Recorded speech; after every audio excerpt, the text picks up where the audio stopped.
Le Covid a été, je ne sais plus de qui j'ai entendu ça, a été le meilleur responsable de la transformation digitale qu'on ait pu rêver Ça d'avoir. nous a Parce que, permis d'engager un vrai plan de redressement et de progrès. C'est comment on peut faire mieux, plus, et avec des effectifs effectivement qui sont mieux focalisés sur leur cœur de métier. métier. Forcément, ceux qui étaient les plus enclins à partir, c'était plutôt les anciens, Ouais, qui qui avaient avait donc l'expertise, qui avaient l'expérience, la l'expertise, la connaissance. connaissance.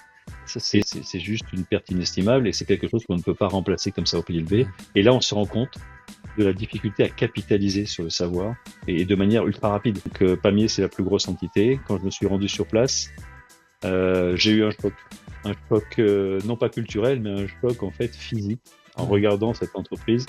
Je venais d'un monde de la high-tech et là, je me suis retrouvé dans Germinal. Du bruit, de la poussière, de la Ouais. chaleur, des bâtiments qui ont plus de 200 ans pour certains. Enfin, Ouais. c'est Industrial Nation, vous êtes bien sur Industrial Growth, le seul podcast entièrement dédié à la croissance des PME, ETI industrielles. Et pour cet épisode, j'ai le plaisir de recevoir Emmanuel Trancet de la société Aubert et Duval. Emmanuel, bienvenue. Bonjour Karim, merci pour l'accueil. Eh bien, écoute, pour démarrer, je te propose peut-être de te présenter, de nous dire un peu qui tu es et d'où tu parles aujourd'hui. Eh bien, donc, je m'appelle Emmanuel Troncet. Je suis d'abord passé par, après une formation universitaire donc de 8 ans, puisque j'ai un doctorat en microélectronique, avec aussi quelques bases techniques sur l'électronique, les automatismes. J'ai rejoint pour commencer ma carrière une grosse entreprise du secteur du semi-conducteur, ST Microelectronics, Ok. qui est un très grand fabricant franco-italien, une vraie multinationale hein, de 40-45 000 employés dans laquelle j'ai occupé différents postes au cours de 21 années passées sur le même site, avec des fonctions locales, puis ensuite des fonctions également un petit peu transverses. Donc j'ai été d'abord ingénieur qualité pour la qualification de produits pour le secteur automobile. Et puis ensuite, j'ai rejoint plutôt les équipes de production et j'ai dès lors été toujours en support de production. Donc j'étais responsable gestion de production, planning, également industrial engineering. Et c'est à cette occasion que j'ai eu l'opportunité de créer ma première équipe digitalisation 4.0 Ok. pour ST Micro et donc commencer à robotiser des différents systèmes. Et puis ensuite, j'ai eu l'envie de rejoindre une autre industrie et donc j'ai rejoint Berdiva il y a 6 ans. Et qu'est-ce qui t'a marqué dans ton parcours de 21 ans là, chez ST Microélectronique Qu'est-ce que tu retiens de cette expérience dans ce type d'industrie? C'est une industrie de pointe. J'imagine qu'on travaillait en salle blanche, c'est ça? C'est ça, c'était très Oui, tout à pointu, on fait. va Ouais, dire, en termes de techno. ça fait partie des industries qu'on appelle la high-tech. Ouais, Donc une entreprise très très moderne, très digitale, avec effectivement une grosse superficie de salle blanche. Donc c'est tenu un petit peu de cosmonaute que l'on met donc pour évoluer dans ce milieu ultra propre. Quand j'ai ultra propre, hein, c'est 10 fois plus propre qu'un ouais. bloc opératoire, juste pour avoir une notion de ces salles blanches. Donc beaucoup de contraintes et donc une production extrêmement digitale, extrêmement robotisée et donc où on utilise également un certain nombre d'outils extrêmement modernes. Donc quelque part une industrie à la pointe, comme l'est le secteur automobile d'ailleurs. Ok. Et donc tu arrives chez Aubert et Duval, et c'est quoi le choc ou les premières impressions quand tu arrives dans une boîte comme Aubert et Duval? Peut-être rappeler ce que fait Aubert et Duval justement avant d'en Ouais. parler. Effectivement, Aubert Duval est un fabricant en fait de pièces. Donc c'est un métallurgiste en fait, un forgeron pour faire simple. D'accord, c'est un fabricant donc de pièces pour l'aéronautique, la défense et le spatial principalement. Donc avec des pièces donc qui sont conçues, designées par Aubert Duval et fabriquées également par Aubert Duval. Ok. Donc c'est vraiment toute la chaîne. Et donc on travaille sur des nuances hein, de type aluminium, super alliage, acier, titane. Donc voilà, on est vraiment dans un environnement extrêmement différent. Et juste pour la petite anecdote, quand j'ai souhaité changer et quitter ST Microelectronics, c'était pour vraiment changer d'industrie. C'était pas juste un Ok. changement d'entreprise, c'était vraiment un changement d'industrie. Ouais, tu À voulais voir l'aube autre de mes chose, quoi. 48 Ouais. ans, j'avais envie de voir autre chose exactement. Et C'est la donc j'ai pas cinquantaine, été ça, non? déçu. C'était C'est la l'approche crise, de la cinquantaine, c'est la exactement. crise de Pas la la crise, cinquantaine. mais l'approche. Exactement. Et donc, quand j'ai visité le site de Pamiers à côté de Toulouse, donc Ok. qui est le plus gros site d'Aubert et Duval, euh, Globalement, Aubert & Duval, c'est sept entités de production localisées en France et au Pays Basque espagnol. Donc Pamiers, c'est la plus grosse entité. Quand je me suis rendu sur place, j'ai eu un choc non pas culturel, mais un choc en fait physique en Ouais. regardant cette entreprise. Je venais d'un monde de la high-tech et là, je me suis retrouvé dans Germinal. Et quand je dis Germinal, j'étais un fan quand j'étais plus jeune d'Émile Zola, mais alors vraiment, ça Ouais. m'a frappé. C'était exactement ça, Du mais bruit, voilà, il de fallait aller la au chaleur, de la poussière. du bruit, de la poussière, de la Ouais. chaleur, des bâtiments qui ont plus de 200 ans pour certains. Enfin, Ouais. voilà, c'est visuellement extrêmement différent, mais quand même le gros intérêt que l'on a par rapport au secteur du semi-conducteur, il n'y a rien de plus qu'une puce électronique qui ressemble à une autre puce électronique. Là, on voit des pièces pour l'aéronautique, pour l'énergie, pour le spatial, à même le sol, attendre différentes opérations de fabrication. Et donc là, on voit un train d'atterrissage, on voit des pièces moteurs, et c'est quelque chose que l'on ressent. Et quand on est sensible à l'aéronautique, notamment, comme c'est mon Ouais. cas, forcément, ça parle et ça donne envie Ouais, d'y aller. tu vois ce que deviennent les pièces qui sont fabriquées. Elles ne sont pas dans un iPhone ou dans, ou dans un ordinateur. Elles rentrent Exactement. vraiment dans les choses très concrètes. Ouais. Ok. Et du coup, à l'époque, quand tu arrives il y a 6 ans, où est-ce qu'on est un peu au Duval dans on va dire, dans sa digitalisation? 6 ans, c'est pas très vieux. Hein. T'es arrivé pendant le Covid, en fait, hein, c'est ça? Je suis arrivé 3 mois avant le Covid, Ok, donc ça devait être pas donc mal comme onboarding. voilà, c'est ça, un peu mieux faire. Mais effectivement, moi, je suis arrivé sur un projet en fait de modernisation d'une grosse entité de production au sein du Ok. site de Pamiers. Donc, j'ai travaillé sur ce projet-là durant quelques mois, puis le projet a été totalement gelé, puisque l'aéronautique s'est effondrée à l'occasion de la Ouais, crise Covid, comme pendant le tout le monde Covid. le sait. Ouais. Donc voilà, donc là j'ai occupé différentes fonctions pour rendre service en fait à l'entreprise afin de savoir comment allait évoluer le secteur de l'aéronautique. Puis on a tous connu la forte reprise de l'aéro en sortie de Covid, donc fort heureusement. Et donc là j'ai occupé des fonctions de responsable des opérations sur le site de Pamiers, ce qui m'a permis de me confronter à la réalité du terrain. Donc c'était très formateur. Ok. Venant en plus d'un autre secteur industriel, pour moi, j'ai beaucoup appris à cette occasion-là, et surtout j'ai compris beaucoup des difficultés dont j'avais entendu parler, mais qui n'étaient pas encore totalement Tu concrètes n'avais pas pour moi. encore Bon, je les matérialisé. ai Ouais. testées Mm. pour le coup. Pour le Et coup, alors, je me suis même trouvé confronté. avant Covid, enfin moi j'ai souvent entendu dire, on le dit moins aujourd'hui, mais enfin, le Covid a été, je ne sais plus de qui j'ai entendu ça, a été le meilleur responsable de la transformation digitale qu'on ait pu rêver d'avoir, puisqu'il a obligé quand même beaucoup de boîtes à accélérer, hein, sur ces sujets-là. Il y a une espèce de palier au moment du Covid. Est-ce que ça a été le cas pour Aubert Duval? Est-ce que ces contraintes liées au Covid ont à un moment donné fait en sorte qu'on accélère? Bon, tu étais arrivé avant, donc j'imagine que la prise de conscience, elle datait d'avant, mais est-ce que le Covid, au final, a accéléré un petit peu ce besoin de transformer les choses?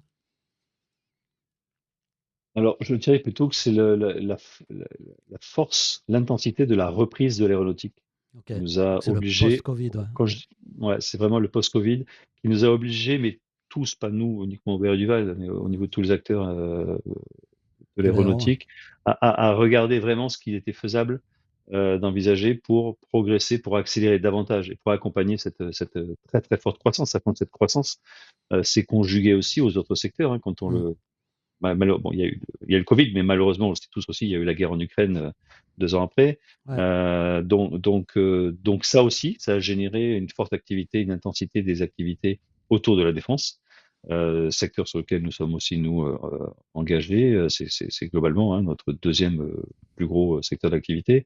Donc c'est aussi un secteur sur lequel on était obligé de progresser très très rapidement en parallèle du secteur de l'aéron. Donc c'est plutôt cette forte reprise Ok. qui nous a obligés à nous poser et à regarder ce que collectivement, hein, encore une fois, c'est toute la supply chain qui est en action, et ce que l'on pouvait faire. Donc c'était des sujets de réorganisation. On sait qu'on a eu aussi des difficultés de supply chain après le Covid, justement, sur la difficulté à avoir accès peut-être à certaines matières, les prix qui augmentent, etc. Est-ce que c'est tout ça cumulé ou est-ce que c'est la taille du carnet de commandes et l'explosion du carnet de commandes qui fait qu'on se pose... Non, c'est vraiment multifactoriel, c'est tout Ouais, s'accumulé. Et je citerai juste un exemple justement lié au Covid qui alors là pour le coup a permis de mettre en lumière notre fragilité, notre vulnérabilité sur un aspect essentiel qui est celui de la connaissance, de l'expertise. Ok. Avec la crise Covid et l'effondrement donc du marché de l'aéro, on a eu un certain nombre de plans de départ volontaires chez Ouais. nous au Aubert Duval et chez d'autres acteurs. Et donc, ben, forcément, ceux qui étaient les plus enclins à partir, c'était plutôt les anciens, Ouais, qui qui avaient avait donc l'expertise, qui avaient l'expérience, la l'expertise, la connaissance. Ouais. connaissance. Et ça, en fait, c'est juste une perte inestimable et c'est quelque chose qu'on ne peut pas remplacer comme ça au pied levé. Ouais. Et là, on se rend compte de la difficulté à capitaliser sur le savoir et de manière ultra rapide. Quand on embauche et quand on fait cohabiter des jeunes générations et des anciens très longtemps, oui, ça se fait très bien. Mais c'est pas toujours le cas et on le voit bien aujourd'hui, ça l'est de moins en moins. Il y a le Covid, c'est une chose, mais on sait aussi que les jeunes générations restent moins longtemps et ont plus l'envie d'avoir plusieurs vies professionnelles dans une même vie. Donc il faut maintenant savoir capitaliser l'expertise et la transmettre. C'est un Ok. des éléments qui ont été mis en lumière avec la crise Covid. Ouais, et puis ça s'est amplifié, et puis ça n'est pas prêt de s'arrêter. Je crois qu'il y a pas mal de boîtes. J'étais sur le salon de l'aéro là au Bourget au mois de juin et j'ai discuté avec deux, trois grosses structures qui étaient vraiment dans ces sujets-là. Comment est-ce qu'on capitalise, comment on assure ce transfert de connaissances. Et du coup, la digitalisation, elle arrive là-dedans aussi en disant comment on facilite ce transfert et cette capture de la connaissance que peuvent avoir nos Mm. anciens ou nos experts, quoi. Et du coup, donc, ça repart après le Covid, ça explose même. C'est quoi un peu les chantiers prioritaires ou les sujets prioritaires que vous avez dû adresser? Puisque, pareil, on est sur une boîte qui n'a pas non plus des ressources illimitées. On est post-Covid avec toutes les difficultés qu'on connaît. Donc, vous ne pouvez pas attaquer tous les chantiers, j'imagine, en même temps. C'était quoi un peu tes premiers chantiers ou les sujets importants que vous avez, sur lesquels vous avez dû Alors, il travailler? faut. Ce qui a été très très important comme élément déclencheur, c'est aussi le rachat d'Aubert et Duval. Ouais, Donc en 2023, début 2023, nous avons été rachetés par un consortium composé de Airbus, Safran et Estikeo, le fonds d'investissement ok. pour l'aéronautique. Donc Donc, une nouvelle dynamique, trois tiers, j'imagine. trois tiers hein, de répartition et une nouvelle dynamique, exactement.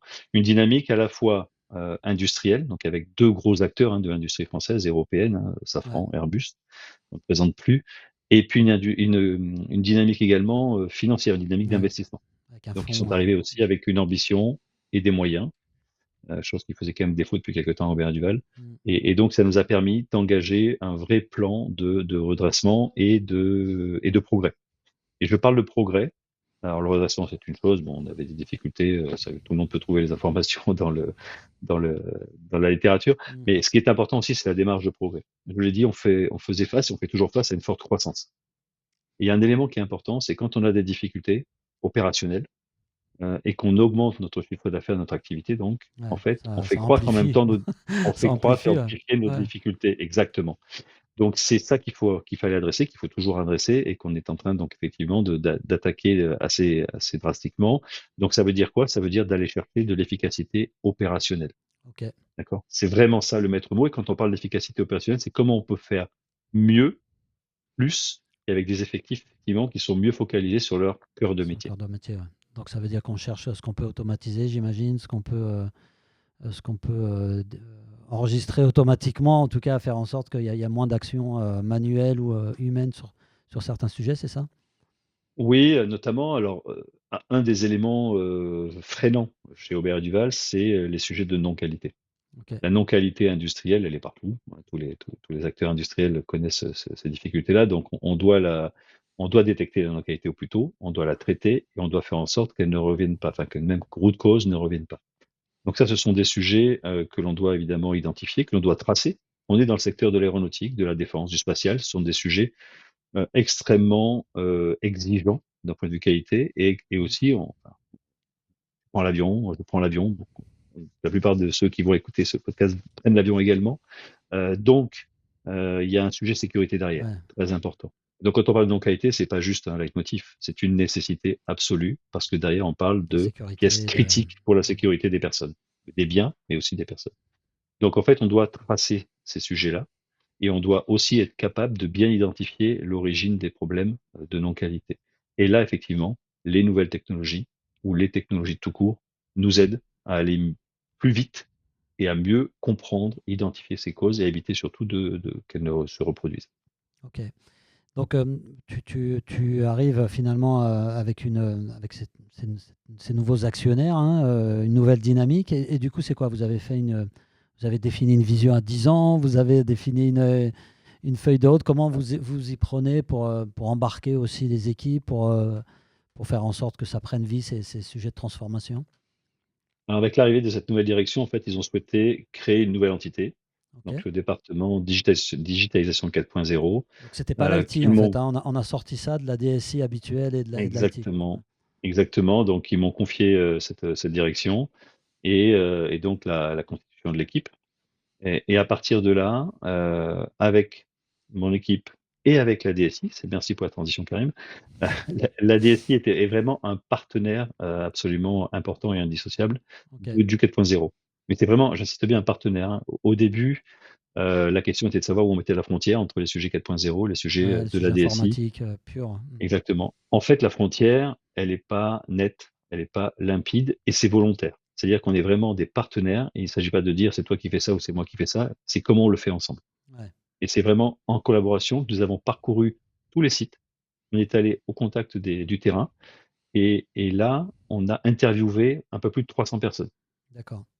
à tous les niveaux. Et donc À c'est tous les niveaux, vous-même hein, qui depuis l'avez le fait terrain jusqu'au pilotage. versus plutôt, parce qu'on pourrait aussi, bah, il y a des cabinets de conseil qui font ça, donc pourquoi?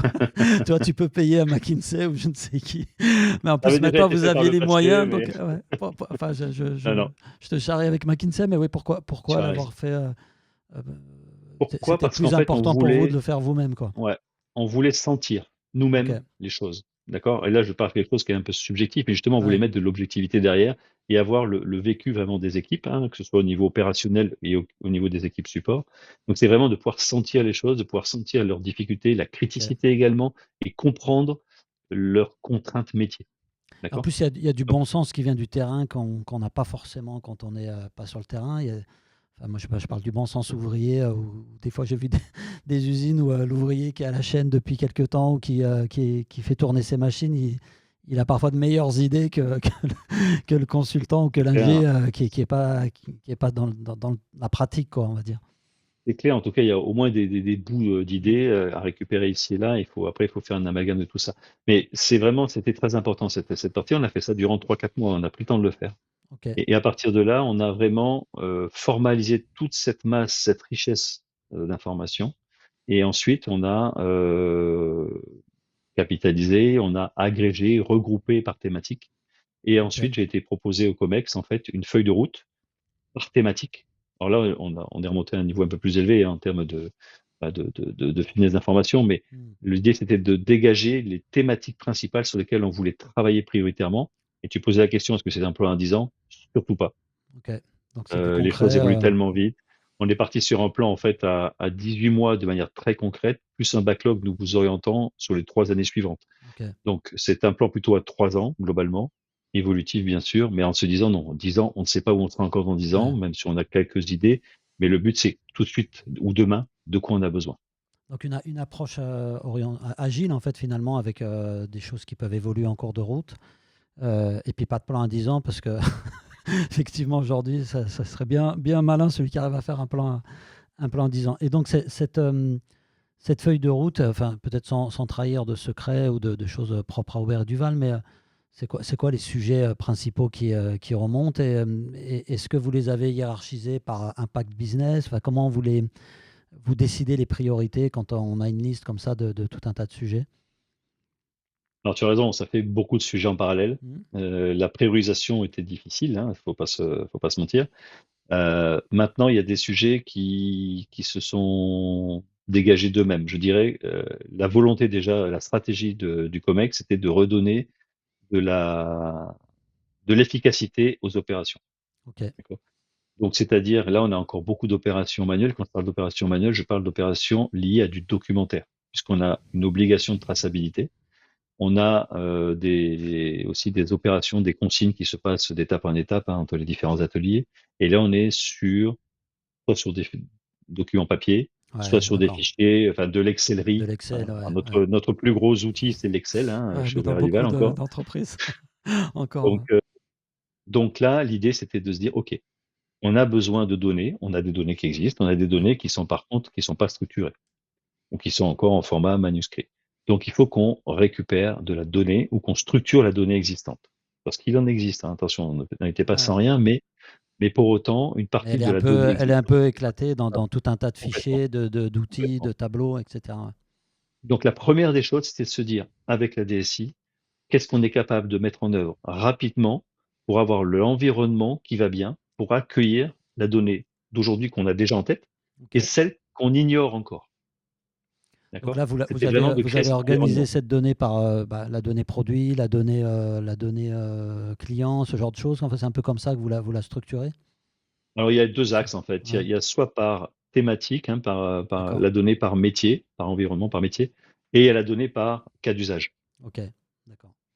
Et ça fait un croisement des 2. Bon, Puis c'est du après, vous bon sens, mais construisez. Ouais, ouais, après on construit. Et surtout, il faut pas se dire qu'est-ce qu'il nous faut, on va essayer de penser à tout de suite. Non, non, on ouais. démarre avec Avec l'existant. le plus Ouais, petit dénominateur commun, et après on met l'environnement en place pour pouvoir enrichir cette donnée. ok. Donc c'est quelque chose qui de toute façon va évoluer constamment. Donc c'est Ouais, ouais. surtout à ça qu'il faut penser. Et ensuite, donc on a vraiment d'abord pensé architecture. Et on a un certain nombre d'outils, on a déjà un système d'info qui existe, il vaut ce qu'il vaut, hein, mais il existe. Et parallèlement à ça, on a déjà engagé, ça c'est l'une des premières grosses décisions fortes qui ont été prises, c'est de mettre en place SAP comme Ok, nouvelle ERP unifiée pour l'ensemble des usines. ok. Donc après, Parce que c'était c'était, pas le est-ce cas. qu'on fait du SAP? Chaque usine Non, avait son ERP et des versions, j'imagine, exactement. différentes des ERP, quoi. On est une vieille entreprise qui a Ouais. fait l'objet aussi de multiples rachats, de Ouais, donc il y a différents des sites, donc strates. chacun avec son écosystème. Voilà. Ouais, je comprends bien. Donc Ok, après, c'était la question, c'était est-ce qu'on fait du SAP centrique ou est-ce qu'on fait du data centrique? C'était un débat. On est parti sur du data centrique. ok. D'accord? Donc vous êtes Donc ça, c'est parti. important parce que ça permet d'avoir quelque chose d'évolutif. C'est ça aussi qui est très important et j'insiste bien dans nos environnements. euh, il faut vraiment être capable de mettre en place des systèmes, même si on a une idée très claire de la cible, mais la cible, elle va bouger. Ouais. Tu l'as dit tout à l'heure, on est dans un environnement qui est très mouvant. Il faut être agile. Donc, il faut être capable d'avoir une solution qui ne soit pas figée dans le temps, mais qui puisse Ouais. continuer d'évoluer. Et ça, le meilleur moyen de le faire, c'était d'être data-centric et de dire on réfléchit à l'architecture de la donnée, puis après les outils ils peuvent éventuellement évoluer, bouger, mais au moins on a notre donnée et notre architecture de la donnée Exactement. qui bouge pas, quoi, ou en tout cas qui est entre nos mains. Ouais. Comment ça se traduit concrètement avec les équipes sur le terrain? Parce que du coup, une fois qu'on a fait ces 300 interviews, que vous collectez toute cette donnée, il y a toujours un peu de délai entre le moment où on fait ces interviews, où on mobilise un peu les équipes. Comment ça s'est traduit sur le terrain en termes d'adhésion, de suivi de vos équipes? Comment ça se passe en fait? Comment vous assurez que la base que vous avez consultée au démarrage, elle continue à suivre, quoi, ou en tout cas à adhérer, ou qu'on a toujours la confiance, quoi, quelque part? Alors, évidemment, quand on va interviewer les personnes et qu'on leur explique aussi quelle sera notre mission, Ouais, on génère beaucoup d'attentes. ouais, c'est ça. Là, on a les yeux qui pétillent en face, et c'est tant mieux parce qu'on voit qu'on est sur un sujet qui est réel. Et il y a beaucoup d'attentes. Le côté négatif de tout ça, c'est que on va pas nous aller à la bonne vitesse, en tout cas à la vitesse à laquelle eux Je voudrais, ouais. aimeraient que l'on aille. Donc c'est là après où c'est un petit peu délicat. Donc il faut expliquer un petit peu notre démarche, expliquer notre vision des choses. Concrètement, qu'est-ce qu'on va mettre en place? C'est ce qu'on a fait, on a communiqué. Alors, avec le recul, peut-être pas suffisamment, mais en tout cas, on a communiqué sur ces On sujets-là. communique jamais suffisamment, en fait. Il faudrait toujours surcommuniquer pour être sûr de communiquer Ouais, suffisamment, c'est quoi. exact. C'est exact. Et parallèlement à ça, on voit bien qu'il y a des sites aussi qui sont tellement confrontés à certaines difficultés qui sont très oppressantes pour eux, Ouais. donc ils vont d'eux-mêmes aller chercher Des des solutions, solutions. ouais. Ouais. Et là, on se rend compte parfois, c'est arrivé, ça arrive encore de temps en temps, mais on essaie de les capter à temps.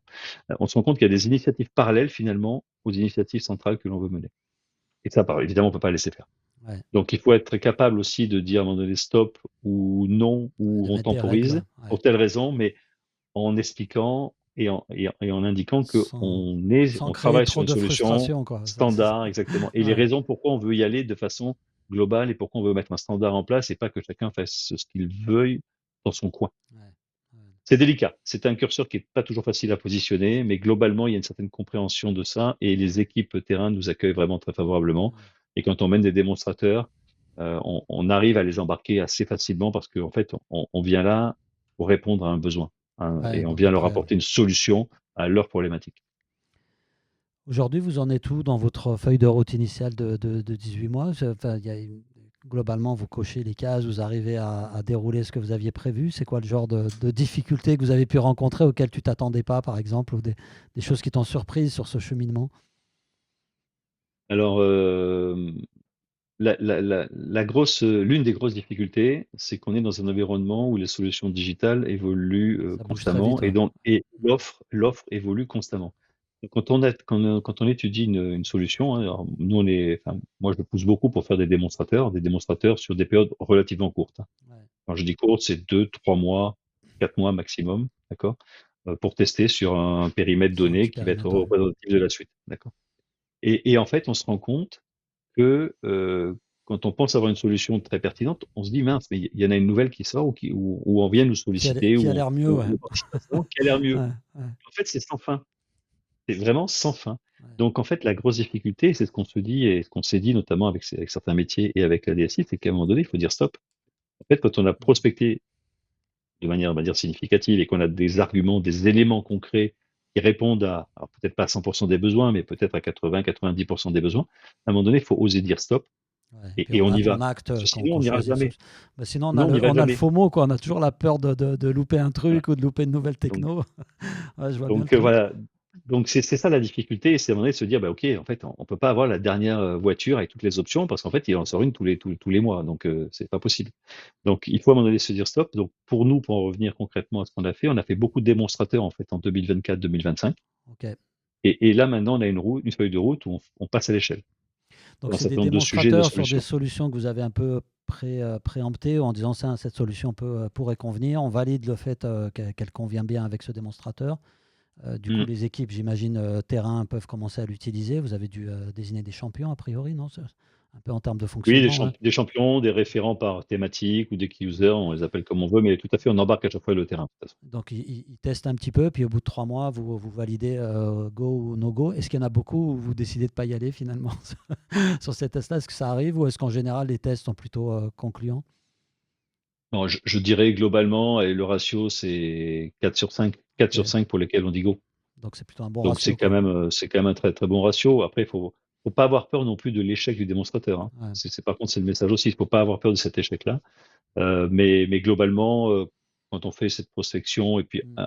un élément qui est important aussi, c'est de discuter avec les autres. C'est pas simplement de faire la prospection dans notre coin, c'est d'aller discuter avec les autres acteurs de l'aéro, Ouais. de la défense, de Ouais, participer à de des partager. séminaires, des salons. Et on se rend compte qu'en fait, c'est un véritable écosystème où on retrouve assez souvent les mêmes Les mêmes acteurs. acteurs. Ouais. Et le bouche à oreille aussi est très important pour comprendre en fait quelle solution apporte quelle valeur ajoutée et pour quel cas Ouais. d'usage. Parce qu'une Ouais. solution qui apporte beaucoup de VA pour l'un, Pas si votre forcément cas d'usage n'est intéressante. Ouais. pas Ouais. forcément dans le cœur de métier, ce sera pas forcément intéressant, même si la solution a très bonne presse. Ouais. C'est ça qu'il faut arriver à doser, mais encore une fois, il faut aller voir à l'extérieur aussi. Ça, c'est très important. Et ce qui est intéressant, le fait de faire ces démonstrateurs ou ces périodes d'essai, on va dire, entre guillemets, ça permet aussi d'affiner peut-être ce qu'on cherche ou ce qu'on veut et d'affiner un peu le besoin et les attentes qu'on peut avoir, j'imagine, ou peut-être se poser des questions qu'on ne se serait pas posées si on n'avait pas eu cette phase un peu de Ouais. démonstration, quoi. Ça, c'est une très bonne remarque. Ça permet d'affiner le besoin parce qu'effectivement, aujourd'hui, on n'a pas toujours une idée extrêmement claire de ce que l'on veut, parce qu'on ne sait pas non plus de manière Ouais, ce qui extrêmement claire ce existe, ouais. qui existe, Ouais. bien sûr. C'est ça le Et, problème. et ça permet aussi de faire toucher du doigt aux opérationnels en particulier que certaines des pratiques actuelles seront à remettre en question. Ouais. Donc ça pose La aussi des sujets digitalisation, sur les la processus et les digitalisation, manières de travailler. Ouais. Mm. ce n'est pas la transposition telle quelle, Aziz, Ouais. vers une solution digitale. Sinon, on se trompe et on va transformer finalement de manière digitale aussi des façons de faire, des pratiques qui ne sont plus du tout Ouais. efficaces. Ça me fait penser à un de mes clients qui travaillait beaucoup sur Excel, qui avait des super tableaux Excel et qui a beaucoup de mal à accepter, à accepter que quand on choisit un CRM, peut-être qu'il faut abandonner Excel. Et effectivement, il y a des choses sur Excel qui sont très faciles à faire, qui sont très visuelles. Mais du coup, ouais, je rencontre ce genre de cas où, Ouais, tiens, mais ouais, mais sur Excel, j'avais ça, sur Excel, j'avais ci, et finalement, là, je ne l'ai plus. Et effectivement, il mais faut amener à raisonner, à dire, on change aussi la façon de travailler. Effectivement, quand tu es sur un CRM, tu partages la donnée à tout le monde. Et on n'est plus du tout dans la même façon de capter la donnée, de la présenter ou de la travailler derrière, quoi. C'est vrai que c'est des choses qu'on voit Mais souvent. complètement. Et d'ailleurs, là, juste pour donner un exemple, on travaille sur un outil du commerce, mais avec une configuration vraiment spécifique pour Spécifique. nous, sur les rituels, en fait, sur du lean management Ouais, digital, mais ok. avec aussi une déclaration d'anomalie production au travers de cet outil. Donc, c'est quelque chose voilà, où on y fait rentrer dedans, en fait, un certain nombre d'usages. Et donc, ça se base beaucoup sur les processus de lean management. Et aujourd'hui, ces processus-là, on les a déjà en place, mais Hmm. de façon plus ou moins digitale. Et encore, quand c'est digital, c'est avec un outil qui est maintenant que je considère obsolète. Et là, on s'est rendu compte qu'en fait, on a besoin de remettre à plat un certain nombre de nos processus et Ouais. de nos rituels à la faveur de cette migration vers ce nouvel outil. Et ça prend du temps. Et ça, c'est quelque chose qu'on a Ouais, un parce qu'il petit faut peu faire bouger les choses, sous-estimé ouais. typiquement. Qu'on Parce sous-estime qu'il toujours, faut faire hein. adhérer. Il Ouais, faut ouais, faire c'est adhérer en ça. plus tout le monde, et que tout le monde, quand je dis tout le monde, il n'y a pas de raison que deux ateliers qui font la même activité sur deux sites Ouais. différents n'aient Utilise, pas les mêmes travail rituels ouais. et les mêmes processus. C'est clair. Et là, c'est très difficile de les faire converger parce qu'il y a toujours un pour vous expliquer que, ah oui, mais chez moi, c'est pas pareil. C'est pas pareil. Et ça me fait beaucoup J'ai sourire. mes spécificités, on travaille pas pareil. Ouais, non, mais ça, j'entends aussi beaucoup, quoi.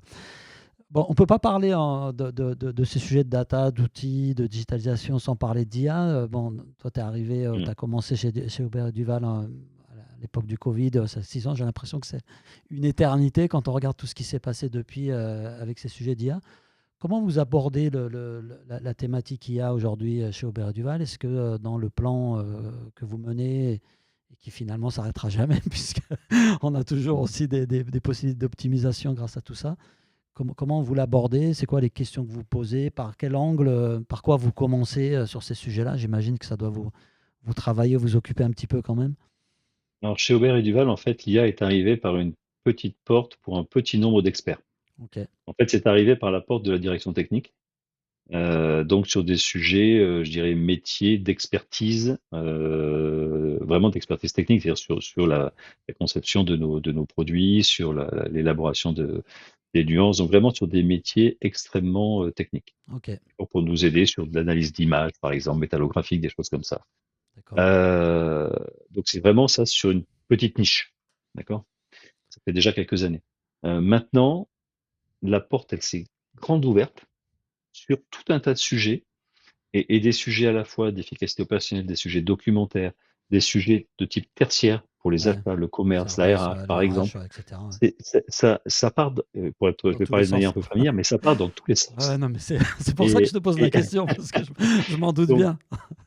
donc, très honnêtement, autant c'est parti de manière assez dirigée et structurée côté direction technique, autant pour le reste, on s'est, si je me replace il y a quelques mois en arrière, fait un petit peu déborder. Ok, Et moi le premier, hein. Donc, en fait, on a décidé enfin, on a voulu réagir assez rapidement. Donc, conjointement avec justement la direction technique, la DSI et nous 4.0, on a mis en place en fait déjà un rituel ensemble pour se coordonner sur toutes les initiatives qui embarquent de l'IA. On a créé récemment, hein, il y a 3 mois de ça, un pôle de compétences IA, ok, donc en mettant en commun des ressources avec des geeks, entre guillemets, et ouais, des passionnés de l'IA et des gens qui ont une certaine expertise de l'IA, donc pour les faire travailler ensemble sur un certain nombre de sujets et pour commencer à essayer de cadrer, de ouais. structurer toutes ces Pour donner initiatives. un cadre à tout D'accord? ça sans forcément brider tout le monde, mais au moins de Exact, commencer à poser un exactement. Et cadre. puis pour aborder ce sujet. Et puis pareil, on a commencé à trouver quelques partenaires externes aussi pour se donner un peu plus de force de frappe et pour aller plus vite sur certains sujets. Ouais, Et donc pour adresser pour les uns des sujets des sujets documentaires. Typiquement, je vais juste donner un exemple qui peut être très consommateur de temps et nous poser parfois des difficultés vis-à-vis de certaines requêtes clients. C'est vous avez différentes versions d'exigences clients qui vous ouais, arrivent ou différentes évolutions de normes. Et à chaque fois, vous êtes obligé de relire l'intégralité pour comprendre ce qui a évolué dedans et pour ouais. pouvoir ensuite l'implémenter dans vos Bah, processus. et là, C'est très lourd. on peut le Et faire l'IA, très bien sûr, plus rapidement rapidement, comparé. voilà, exactement. Mais il faut être sûr quand même du résultat. Ouais, D'accord? Parce qu'il faut toujours avoir l'œil critique, hein, comme tu le sais, sur le résultat de l'IA. Donc, tout ça, ce sont des sujets qu'on met en place. Donc, on essaie vraiment de rapidement structurer ces choses-là. Et l'autre chose à laquelle on essaye d'être très vigilant, sur laquelle on essaie d'être très vigilant, c'est le pseudo Eldorado de l'IA. ouais. J'appelle ça comme ça. Pas vous C'est-à-dire laisser qu'on a, trop berner par les paillettes, ouais, quoi, on va dire. Ouais. on a bon nombre de collaborateurs qui nous sollicitent en disant, ah, mais j'ai tel problème ou tel problème. Vous êtes responsable de l'IA, vous avez un pôle IA, pouvez pas me Ouais. trouver une solution? Comme si l'IA était la réponse à tout. Hmm. Donc c'est là, voilà, c'est là aussi, il faut être un petit peu pragmatique hein, quand même. Ce n'est pas la réponse à tout, c'est très aidant, c'est très puissant, mais ce n'est pas la réponse à tout. Et sur ces sujets-là, il y a plein de débats. Alors, on pourrait en faire une émission entière là-dessus, sur des sujets de souveraineté, de data. Vous êtes plutôt sur, j'imagine, sur plutôt essayer de sécuriser la data chez vous. Enfin, est-ce que c'est aussi des questions, j'imagine, qui ont dû arriver très vite sur la table, là, par rapport à ce que tu disais, au fait que ça part dans tous les sens? Comment on va cadrer un peu ça? Surtout dans un métier comme le vôtre, où on a aussi, j'imagine, des exigences avec nos clients, nos fournisseurs, etc. Comment vous avez arbitré tout C'est ça? toute la, Ouais, c'est toute la difficulté, hein, pour donner un exemple très concret, sur tous les PC de nos collaborateurs a été implémenté Copilot, ouais, donc le chat GPT de de Microsoft. Microsoft, ouais. Donc cet outil tout aussi puissant ou quasiment pas loin que peut l'être ChatGPT, mais pour le coup, c'est ouvert sur le cloud. Donc on peut pas y mettre n'importe quoi. Et Ouais. ça, c'est une éducation à avoir et qu'on a commencé à insuffler auprès de nos collaborateurs. Donc c'est toute la difficulté d'offrir un outil très puissant, mais Et en même temps, qui avec les ouvre risques des que failles en ça. même temps, qui Ouais, ouvre c'est des clair. failles. Donc là, notre cybersécurité, bien sûr, est sur les dents là-dessus, hein. Il travaille bien sûr pour sécuriser au maximum parce que oui, on a nous tout un jeu, comment dire, tout un traitement de la donnée, au sens confidentialité de la donnée, donc on a différents niveaux confidentiels, et on a bien sûr aussi des enjeux de souveraineté, on adresse encore une fois les sujets de défense spatiale et l'aéronautique, Ouais, ouais, civile j'imagine. et militaire. Donc ça veut dire qu'on a effectivement beaucoup de précautions, on ne peut pas aller non plus vers n'importe quels outils, c'est-à-dire qu'à chaque fois qu'on s'intéresse à un outil, l'équipe cybersécurité est embarquée avec nous pour valider de point de vue technique les différents choix qui s'offrent à nous pour une solution donnée. Est-ce qu'on peut aller sur du cloud privé, du on-prem, etc. Tous ces sujets-là et les Ouais. moyens de sécuriser ces environnements sont évidemment absolument cruciaux. Ok, on arrive un peu à la fin de l'entretien. Moi, tout à l'heure, tu as dit une chose qui m'intéresse, besoin d'aller chercher du retour d'expérience aussi de ses confrères, de l'écosystème en fait, hein. L'aéronautique en ce moment, bah, ça marche plutôt bien. On entend beaucoup parler de l'aéro, de la défense. On voit beaucoup d'acteurs qui y vont en courant. C'est quoi ton regard, en ayant peut-être aussi discuté comme ça avec d'autres boîtes ou d'autres, on va dire d'autres confrères ou fournisseurs dans l'écosystème? C'est quoi ton regard aujourd'hui sur comment on est positionné sur ces sujets-là dans l'industrie française, en tout cas au moins sur ton secteur d'activité? Est-ce que tu as l'impression que ça bouge? Est-ce qu'on est encore très en retard? On a l'habitude de s'auto-flageller souvent en disant que les Français sont complètement à la ramasse. Bon, sur l'aéro, je ne pense pas qu'on soit dans ce cas-là, mais sur la digitalisation justement dans l'aéro et sur les sujets qui t'intéressent toi, c'est quoi, sans jugement, hein, c'est quoi ton, ton regard là-dessus et quel conseil tu donnerais à quelqu'un qui ferait le même boulot que toi dans une autre boîte pour peut-être capitaliser sur ton expérience? Ça fait deux questions en une, mais Oui. Non, tes questions sont pertinentes. C'est vrai qu'il est important de croiser les regards, en fait, entre industriels, alors français, européens ou autres nationalités, peu importe. En fait, ce que moi j'ai pu noter, c'est que quand j'étais chez ST Micro, il y avait vraiment une démarche très fortement engagée liée au secteur d'activité ok, du semi-conducteur et tirée notamment par l'automobile. Aujourd'hui, l'aéro, parce que c'est quand même 70% de notre activité, l'aéro, c'est ce domaine-là qui tire principalement ok, pour notre secteur à nous, pour les forgerons. Et donc, ce secteur-là, aujourd'hui, je vais raisonner plutôt à l'échelle européenne, je dirais qu'on est à peu près tous dans le même élan.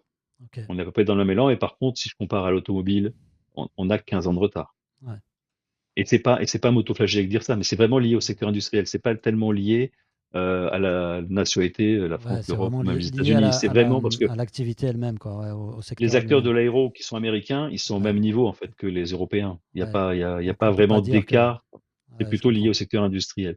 Par contre, il y a des secteurs, enfin des pays, pardon, des contrées comme la Chine par exemple, où ils sont beaucoup plus avancés sur ces sujets-là. Mais pour autant, l'élan il y est. On a Ok, cet élan-là. Maintenant, il faut continuer d'avancer, d'accélérer. On a quand même aussi le savoir-faire, hein. Quand je regarde les acteurs, les solutions qui nous sont proposées ou les partenariats qu'on peut construire, ouais, il y a beaucoup de Français, il y a beaucoup d'Européens, et après d'autres types de nationalités, mais globalement, il y a quand même un savoir-faire qui est très présent. La question maintenant, c'est de se dire, oui, il faut y aller, et c'est plutôt de comment on s'entraide pour essayer d'accélérer ou de rattraper une partie du retard qu'on peut avoir, par exemple, avec la Chine. Et c'est là où il faut qu'on travaille davantage ensemble. Ouais. Il y a des organismes, je vais en citer un, le GIFAS par exemple, Le syndicat de l'aéro. Hein. qui, qui- qui permet aussi de fertiliser, de cross-fertiliser un petit peu toutes ces initiatives-là, et ça c'est très intéressant. Dernière question, si tu devais donner un conseil à quelqu'un qui aura le même rôle que toi dans une PME ou une ETI industrielle qui débarquerait, j'ai envie de dire, si tu devais donner un conseil à l'Emmanuel qui arrive chez Aubert et Duval il y a 6 ans en arrière, ça serait quoi ton conseil? Voilà. La première des choses, c'est de faire le tour effectivement du terrain, d'aller toujours Ouais. sur le terrain, de partir des cas d'usage. C'est essentiel en réalité. Hein. Il ne s'agit pas de venir avec une stratégie et de la déployer top-down, mais vraiment de partir des problématiques terrain Bousculer les et, certitudes, quoi, en gros. Ouais. bousculer exactement. Et puis ensuite, il faut démarrer. Sur les sujets digitaux, sur les sujets robotiques, ça va tellement vite, les technologies évoluent tellement vite. Il faut à un moment donné se dire, allez, j'y vais, je démarre. Il faut démarrer par quelque chose, c'est compliqué, mais on peut démarrer par quelque chose et après mettre une pierre Ouais. après l'autre. Mais il faut démarrer et démontrer certains succès pour embarquer avec soi toutes les équipes. Pour embarquer avec ça. Toutes les équipes. Ça Donc serait le mot de démarrer la fin. simple et enrichir. Merci beaucoup Emmanuel, c'était très très riche. Je serais resté encore 20 minutes ou 1 heure de plus facilement à te poser plein de questions. Merci Karim, j'ai pas vu le Merci temps beaucoup passer à non toi. Ouais, c'est passé super vite. Chers amis, vous retrouvez cet épisode sur toutes les plateformes podcast habituelles. N'hésitez pas à nous mettre un petit pouce pour nous dire que ça vous plaît ce qu'on fait ou au contraire que ça vous plaît pas. Mais bon, faites-nous un petit signe. Et puis je vous dis à très bientôt pour un prochain épisode. Merci à tous. plus. Merci à tous, au revoir.